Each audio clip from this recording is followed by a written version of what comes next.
But if you're doing a two-parter, you want to make sure you do them at the same time because your lid and your base need to have the same moisture in them because they will shrink, and we want them to fit together. Does that make sense to everybody? Okay, so I have 3 pounds of clay here. This will probably make a pretty substantial bowl. Now, I will end up losing a little bit of it, like when I trim it, right? Because I'm going to have to keep some thickness there to trim it. Okay, so go ahead, pat it on. We're advancing up in size. Okay, like I said, if you go 2 pounds, you're probably going to end up a little small or on the smaller end. Anything smaller than that's going to definitely be like a salsa bowl. And keep in mind, everything does shrink. So, I'm using that porcelain. I might be looking up to a 15% shrinkage rate. Okay, so the reason why we spent so much time centering, guess what? Is because we have to do it each and every time. Okay, now when I'm doing a bit of a bigger piece, sometimes I center in sections, just like that. See how I just pushed in? I feel like I really struggle with the bottom part. A lot of people do. And I do too. And I did for a long time now. And sometimes I still do. We'll see if I get this in today. Yeah, like our hands, I don't know, I feel like it loses the moisture so quick because of pressing on the ground. Okay, so just keep in mind too, shorter movements with it. Some of you may be holding on too long. So did you see how I just kind of pushed in, pushed out? Okay, then also, I tend to use my pinky. Did you see right here? And that kind of knocks it in. And just need to go down. Now I'm not gonna probably go all the way to 1/4 of an inch. I might leave a little more thickness there. Okay, so I'm about right there. I can see, the way you can tell is that you'll just get this little line that develops, right? So I'm probably about 1/2 inch right now. I'm probably gonna leave that about what it is and just have more to trim off than I did with the cups because this is a bigger form, right?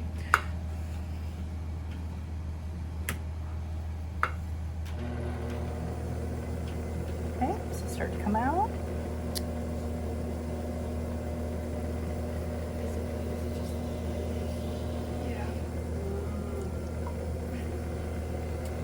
And remember I talked about flat floors last time? Like you want to go straight across, right? You want to have basically in a cylinder or a cup, usually, unless if you're doing a real teacup, you want like that, right? Here you can maintain a little curve so you can be a little softer and come up a little bit more. Does that make sense? So I'll come down here and do it in the video. So instead of like this, it'll be more like this. Now I need to slow down a little bit.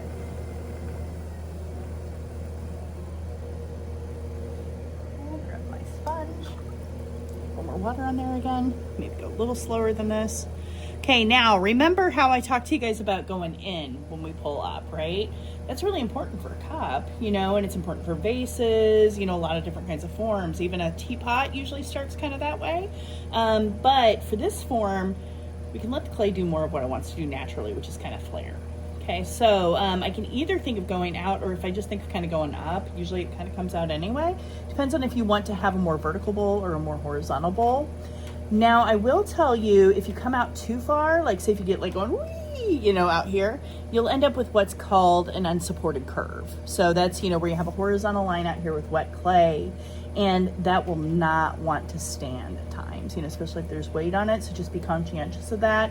We always want to keep a certain kind of roundness, down here. And if it dries a little bit, maybe you can flatten it out. Or at least an angle, that's kind of like a 45 degree, rather than, coming up, out, and then up. Does that make sense to you guys, what I'm saying there? So if it's going flat like this without any support, it usually will fall, especially if it's kind of long. Okay, so there's first pull. I think I'm going to slow it down a little bit more. Whoa, hello. Compress that edge. Remember, that was something that, I think people have been doing a pretty good job on, but make sure that you are pressing a little bit off center here. Push in here. See that? Just get that little ring. Okay, and then my force here is coming more really kind of from the inside out rather than the outside in.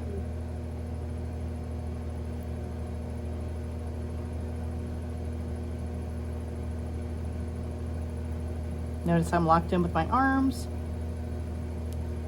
Make it look so easy. I've done it a lot of times.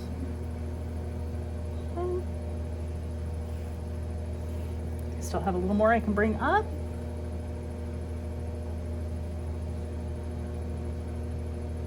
sure I'm just keeping that floor kind of nice and even too.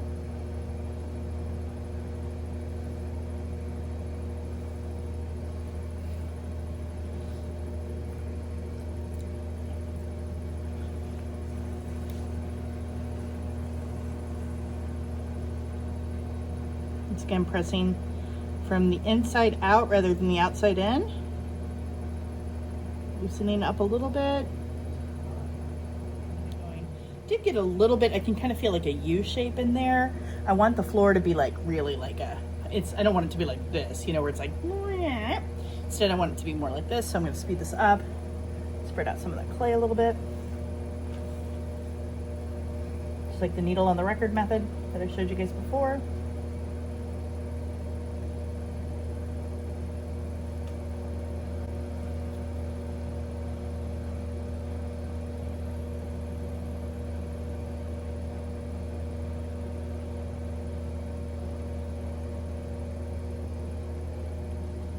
There's definitely like a little, okay, and now I have enough thickness too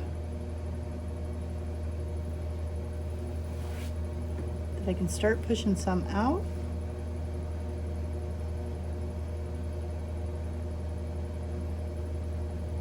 Do a little shaping.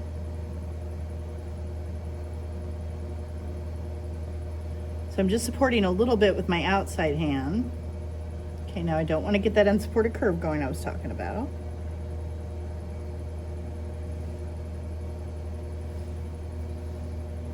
Control my edge. Feel for everything. Make sure we're getting nice and even. Have a little more thickness on that inside that we could bring up. Notice also, since my force comes from the inside out, I've kind of shifted where I'm using my sponge and putting it on the inside rather than the outside.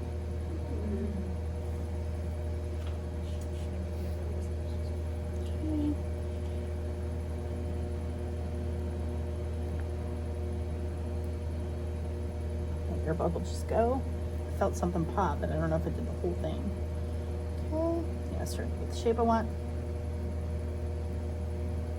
The worst part I did was that floor.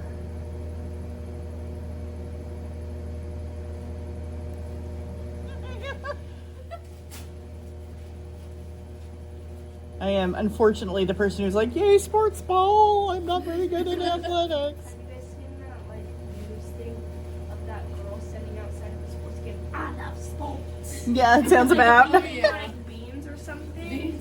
Beans and sports. That sounds What about like team are you me. rooting for? Sports.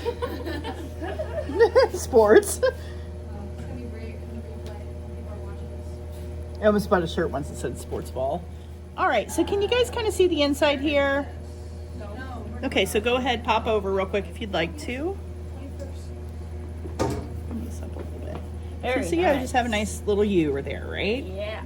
So there are a couple things I could do now. Now, if I was just making a regular bowl, you know, I might play around a little bit with the rim. I might decide, you know, I showed you guys a little bit before how to flare. Like I might, you know, start to take that out, like by putting one finger down below and then starting to tilt and angle that finger out. Okay, now I don't think I want to do that necessarily though, because I am making kind of what, you know, some people might call a covered casserole dish, even though it's not casserole like we'd think about it like from the store where they're square, right? But let me color this in. Because I want to make a little rim that the lid can actually, hopefully, ideally sit in. And that's why I've left a little thickness here and haven't gone super thin on my rim, because that's going to allow me to do that. So I'm going to come down a little bit, compress, get a little more thickness here yet. A little bit of that unevenness off of the outside. Okay, now we'll see how this works today, because I will say that I don't think I'm exactly perfectly centered. Okay, so I should be able to do this with a tool.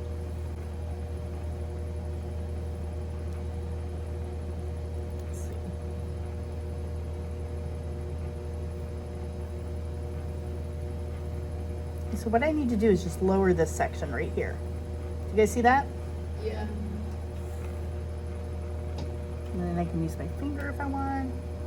Yeah, there's definitely something. I'm going to demo actually, because since I'm having an issue, that pull off again. Do you guys see my needle tool by any chance?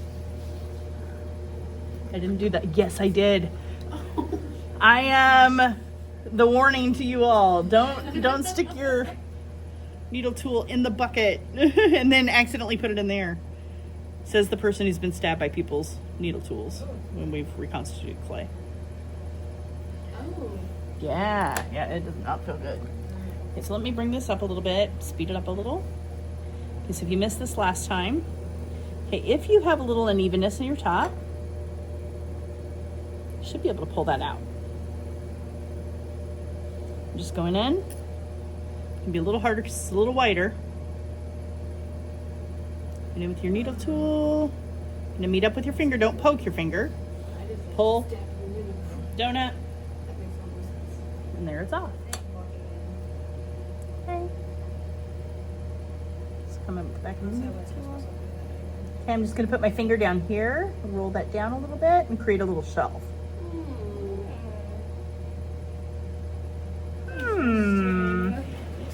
Sound like a guy in Minecraft.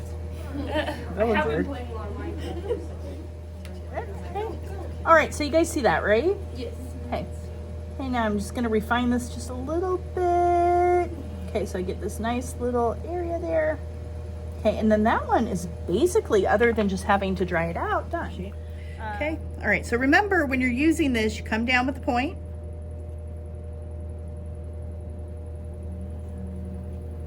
And then turn it, drag it.